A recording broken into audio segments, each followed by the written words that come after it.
Esistono voci che non cantano solo note, ma la storia di un intero popolo. Oggi ti porto nei vicoli di Porta Capuana per scoprire la leggenda di Tony Astarita. Le origini. Antonio Astarita nasce nel 1939. Cresce tra i profumi e le grida del mercato, assorbendo quella visceralità che solo chi nasce nel cuore di Napoli può avere. La sfida dei giganti. È il 1963. Tony partecipa al concorso Pulcinella d'Oro. Sapete chi c'era tra i suoi rivali? Un giovanissimo e ancora sconosciuto Mario Merola.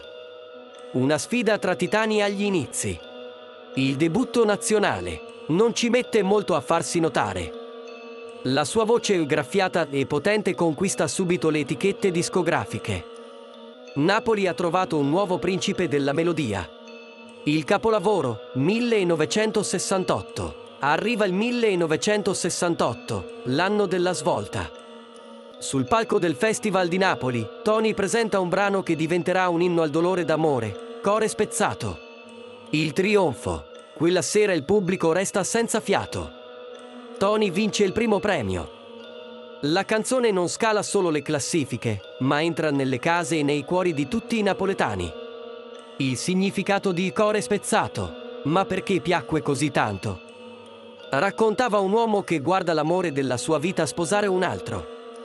Un dolore dignitoso, reale, quasi cinematografico. Lo stile unico. Lo chiamavano il figlio della canzone napoletana. Mentre il mondo cambiava, lui restava fedele alla tradizione, portando la sceneggiata nei palchi più eleganti. Oltre Napoli. Arriva in TV a Canzonissima e a Un disco per l'estate. Tony non è più solo un fenomeno locale, è una star nazionale che porta l'anima di Napoli in tutta Italia. Il repertorio d'oro. Successi come Va Voce e Mamma e Bobar dell'Università consolidano il suo mito. Ogni sua canzone è un piccolo film che parla di tradimenti, madri e sacrifici. L'addio prematuro. La sua luce si spegne troppo presto, nel 1998, a soli 59 anni. Napoli si ferma per salutare un artista che non ha mai tradito le proprie radici popolari. Oggi Tony Astarita riposa a Poggioreale, ma la sua voce riecheggia ancora tra i vicoli.